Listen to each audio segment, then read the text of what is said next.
ఆయనను అభిషేకించెను. నలిగిన హృదయం గల వారిని దృఢపరచుటకును, చెరలోనున్న వారికి విడుదలను, బంధింపబడిన వారికి విముక్తిని ప్రకటించుటకును యెహోవా యుద్ధవచ్చరమును మన దేవుని ప్రతిదండన దినమును ప్రకటించుటకును, దుఃఖాక్రాంతులందరినీ చాలండి.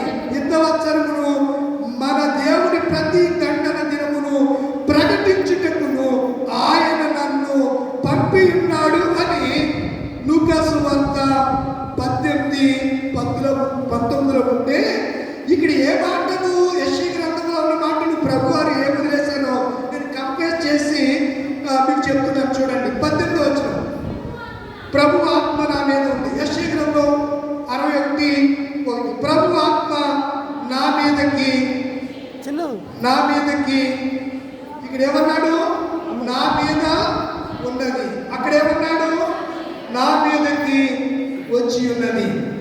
వివరిస్తాను. రెండోది, అక్కడ ఏముంది? దీనులకు సువార్తమానం ప్రకటించుటకు యెహోవా నన్ను అభిషేకించింది. ఇక్కడ ఏముంది చూడండి. బీదలకు సువార్తను ప్రకటించుటకు ఆయన నన్ను అభిషేకించాడు. అక్కడేముంది? నలిగిన హృదయము గల వారిని దృఢపరచుటకును, చెరలో ఉన్న వారికి విడుదలను, బంధింపబడిన వారికి విముక్తిని ప్రకటించుటకును అనుంటే, ఇక్కడేముంది? బీదల సువార్త ఆయనను అభిషేకం, చెరలో ఉన్న వారికి విడుదలను, వృద్ధి వారికి చూపును కలుగునని ప్రకటించుటకును, నలిగిన వారిని విడిపించుటకును, ప్రభు హితవత్సరమును ప్రకటించుటకును ఆయన నన్ను పంపి ఉన్నాడని లూకాలో వ్రాయబడిన మాట. ఆయనకి ఇవ్వబడిన ఏ గ్రంథం? యెషయా గ్రంథం.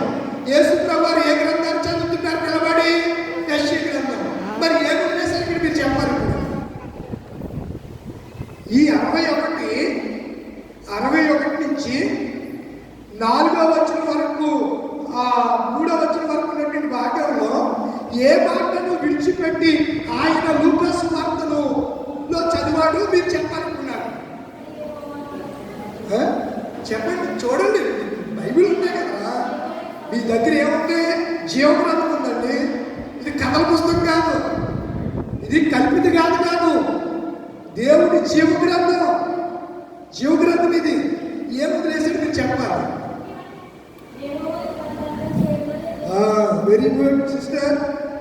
యెహోవా మన దేవుని ప్రతి దిన యెహోవా యుద్ధవత్సరమును అంటే నూతన కార్యాలు తెలియజేయడానికి ప్రతి దినమును ప్రకటించుటకు అనే మాటను ఆయన విడిచిపెట్టి ప్రభు యుద్ధవత్సరము ప్రకటించుటకు ఆయన నన్ను ప్రతిదండన.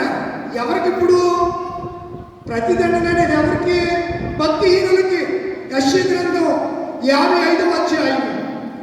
ఎందుకు ఆయన విడిచిపెట్టాడు? యెషయా గ్రంథం 55వ అధ్యాయం. భక్తిహీనులు తమ మార్గములను, దుష్టులు అంటే మొదటిసారి ఆయన భక్తిహీనుల కొరకే వచ్చాడు. మొదటిసారి గొర్రె పిల్లకు వచ్చినప్పుడు హితవత్సరాన్ని, రక్షణ సునాదాన్ని ప్రకటించడానికి నా ఎద్దుకు రమ్మని ఆయన పిలిచినప్పుడు ఆయన పాపులు పిలవడానికే వచ్చాడు కానీ నీతిమంతులు పిలవడానికి మొదటిసారి రాలేదు. ఇప్పుడు ఆయన ఎవరిని పిలవడానికి వస్తున్నాడు? ఎవరిని తీసుకెళ్ళడానికి వస్తున్నాడంటే నీతిమంతులను తీసుకెళ్ళడానికి ఆయన ఇప్పుడు రాబోతున్నాడు.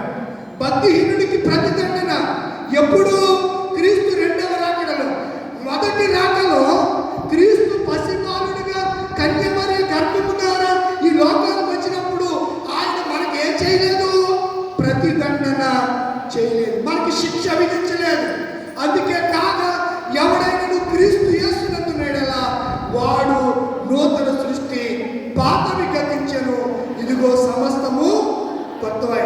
సంవత్సరములు జరుగుచుండగా నీ కార్యములను మా ఎడల నూతనపరచు. హబక్కు గ్రంథము ముగిస్తున్నారు. హబక్కు గ్రంథం విని ఏం చేస్తున్నాడంట? ఎవరు వార్త విని? మనకేముంది? భయభక్తులు ఉంటే ఏం జరుగుతుందో ఇంకో మాట జ్ఞాపకం చేస్తాను. మళ్ళా మలాకి గ్రంథం కంటిన్యూ అండి. మలాకి గ్రంథం 2వ వచనం. అయితే 4వ అధ్యాయం 2వ వచనం. అయితే నా నామమందు భయభక్తులు గలవారు మీకు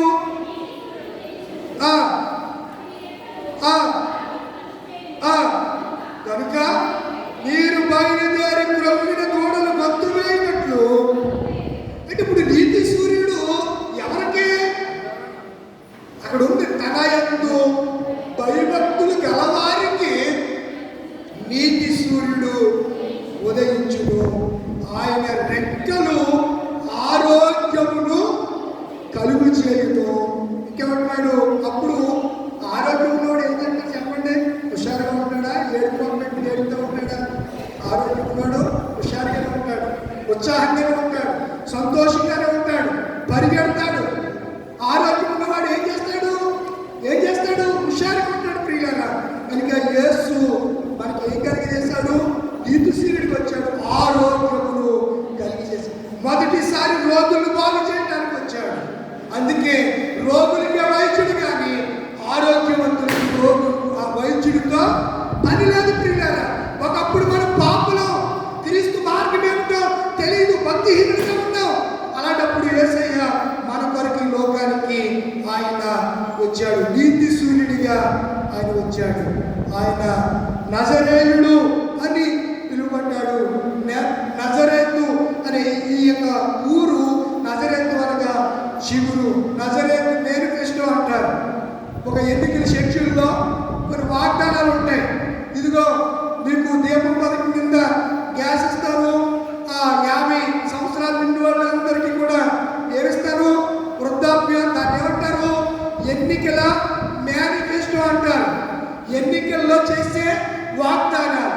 యేసు ప్రభువు అంటున్నారు, ఇదిగో నేను పేదలకు సువార్త ప్రకటించడానికి వాగ్దానం చేస్తున్నాడు. ఆయన నలిగిపోయి కుమ్ములిపోయి కృషించిపోతున్న వారికి నేనేం ప్రకటిస్తాను? గుడ్ న్యూస్, శుభవార్త, హితవచనము. ఏ వచనం అండి? హితవచనము. ఇది చూడాలంటే మరలా లేవికాండ, నిర్గమకాండ, ద్వితీయోపదేశకాండ వెళ్ళాలి. హితవచనం అనేది ఎలా ఉంటుందో అక్కడికి వెళ్తేనే కానీ ఆ హితవచనం గురించి మనకి అర్థం కాదు. మన ఇంగ్లీష్ నెలలో జనవరి నెల అయినటువంటి ఈ జూపిటర్, దీన్ని జూపిటర్ అనే ఒక దేవత పుట్టిన ఆమె పేరు పట్టుకొచ్చి జనవరి అనే నామాన్ని, జనవరి అనే నామాన్ని జూపిటర్ అనే ఒక దేవత పేరు జనవరి నెలకి పెట్టడం అనేది మనం చూస్తూ ఉంటాం, చరిత్రని. కనుక ప్రియులారా, ఈ దినాల్లో నూతన సంవత్సరం మనం ప్రవేశించాం. నేను వెళ్ళిన తర్వాత ఇంటి దగ్గర ప్రార్థన జరుగుతుంది. ప్రతి సంవత్సరం 31 నైటానికి నా పిల్లలు, నా భార్య ఎక్కడికి వెళ్ళను. నేను సంఘానికి కాపరిగా ఉన్నాను కనుక ఈ మధ్యకి వస్తున్నాను. లేకపోతే నేను 10 అయితే 31 రాత్రి నేను ఇంట్లోనే ఉండేవాడిని. ఇంట్లో ఉండి ఉపవాసంతో ప్రభు సన్నిధిలో వాగ్దానం కొరకు, సంవత్సరం అంతా కాపాడి దేవుడి కొరకు జాగరణ చేస్తూ హృదయపూర్వకంగా కన్నీటితో ప్రభువా ఈ సంవత్సరం ఎలా చేసావు, మరి ఈ సంవత్సరం ఏం చేయబోతావు నువ్వు అని చెప్పి ఒక నూతన మార్గం, నూతన తలంపులు ప్రభువా, అందరికీ దేశాన్ని రక్షించు, దేశ ప్రజలందరూ సుభిక్షంగా ఉండాలి, శాంతిగా ఉండాలని ప్రార్థన చేసే అనుభవం చూచిన వాడిని, మోకాళ్ళ అనుభవము, ప్రార్థన అనుభవం చూచిన వాడిని. మీరు నా మోకాళ్ళు చూపించిన గొప్ప ఇప్పుడు సందర్భం వచ్చింది కానీ చెప్తున్నారు. నా మోకాళ్ళు చూస్తే మీకు అర్థమవుతాను. నా మోకాళ్ళు ఏమి తెల్లగా ఉండవు. నేను ఇక్కడికి వచ్చిన కాడి నుంచి మీరు అదే చూస్తూ ఉంటారు. ఆరాధనలో మోకరిస్తా, ప్రార్థనలో మోకరిస్తా. శ్రీల సమాజానికి వస్తే నేను మీతో పాటు ఎక్కడ ఉంటాను? ఎప్పుడైనా వస్తే ఎక్కడ ఉంటాను? మోకరించి ఎక్కడ ప్రార్థన చెప్పండి. చూడలేదు నేను, చేయట్లేదా? మీతో పాటే యేసు ప్రభు వారు అలాగే మోకరించి ప్రార్థన చేసేవారు. ఆయన సొలొమోను గొప్ప చక్రవర్తి ఏం చేశాడు? మోకరించి. దానియేలు గొప్ప పరిశుద్ధాత్మ అభిషేకం కలిగిన వాడు, దర్శనాలు కలిగిన వాడు ఏం చేసేవాడు? మోకరించి. ఏలియా గొప్ప ప్రవక్త యెజబెలును గడగడలాడించిన వాడు ఏం చేశాడు?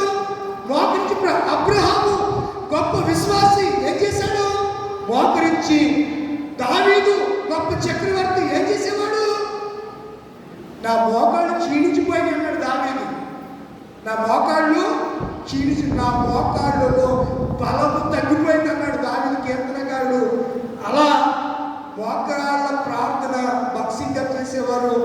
ఈ సంవత్సరంలో ఈ మాట నేను ఎందుకు చెప్పానంటే, తప్పనిసరిగా మన కుటుంబంలో మన పిల్లలతో కలిసి మనం మోకరించి ప్రార్థన చేసుకోవాలి. మోకరించి ప్రార్థన. నూతన సంవత్సరంలో దేవుడు మనతో మాట్లాడు హితవచనాన్ని దేవుడు మనకి ఇచ్చాడు. హితవచనాన్ని దేవుడు మనకు ఇచ్చాడు కనుక ఇది నాన్న ఒక అద్భుతమైన తీర్మానం చేసుకుందాం. మీరందరూ ప్రామిస్ కార్డు తీసుకోబోతున్నారు, వాగ్దానాలు తీసుకోబోతున్నారు. ప్రభువా, ఈ సంవత్సరంలో నా కుటుంబానికి నాకు ఏ వాగ్దానం ఇస్తాను ప్రభు? ఆ వాగ్దానం నేను తీసుకుంటున్నాను. చాలాసార్లు అవి నెరవేరలేదు అని నేను చాలా బాధపడిపోతున్నాను ప్రభు. నువ్వు ఇచ్చిన వాగ్దానం నేను గ్రహించలేకపోతున్నాను, నీ మాటలు నేను గ్రహించలేకపోతున్నాను. కనుక ఈ సంవత్సరం నేను వాగ్దానాన్ని స్వతంత్రించుకోవాలి. ఆ వాగ్దానం నా బిడ్డల జీవితంలో, నా జీవితంలో, నా భర్త జీవితంలో, నా కుటుంబ జీవితంలో, నా సంఘంలో ఆ వాగ్దానం స్థిరపరచాలి ప్రభు, నెరవేర్చాలి. ఆయన ప్రామిస్ చేశాడు అని అంటే దాన్ని ఏం చేస్తాడు ఆయన? ఆయన మాట ఇచ్చి నెరవేర్చకుండుకున్నట్లు ఆయన నరుడు కాడు. ఆయన అబద్ధ మాటకు నరుడు కాడు. ఆయన దేవుడు. ఈ సంవత్సరం మరి దేవుడు మీకు ఆ వాగ్దానాన్ని సిద్ధపరిచాడు. మీ స్థితిని బట్టి దేవుడు మీకు వాగ్దానం ఇస్తాడు. తల ఉంచుతారా, కళ్ళు మూసుకుంటారా? దేవుని వాగ్దానాలు దేవుడు మనకి ఇవ్వబోతున్నాడు. నూతన సంవత్సరం నిజమైన ప్రపంచ పరిస్థితులు ఏమి బాగోలేవు. ఎక్కడ చూసిన యుద్ధాలు జరుగుతున్నాయి, మత కల్లోలం జరుగుతూ ఉంది, మారణ హోమం జరుగుతూ ఉంది. కొన్ని దేశాల్లో క్రిస్మస్ పండుగలే చేసుకోలేదు. అక్కడ అశాంతి ఉంది. నైజీరియా అనే దేశంలో క్రిస్మస్ పండుగ దినాన్న వేల మందిని ఐసీసీ తీవ్రవాదులు గన్నంతో కాల్చి చంపేశారు. వాళ్ళ మందిరంలో కూడుకుని ప్రార్థన చేసుకుంటుండగానే ఐసీసీ అనే ఇస్లామిక్ తీవ్రవాదులు నైజీరియా క్రైస్తవ దేశంలో దేవాలయాల్లోకి ప్రవేశించి విచ్చలవిడిగా గన్నులతో కాల్పులు జరిగి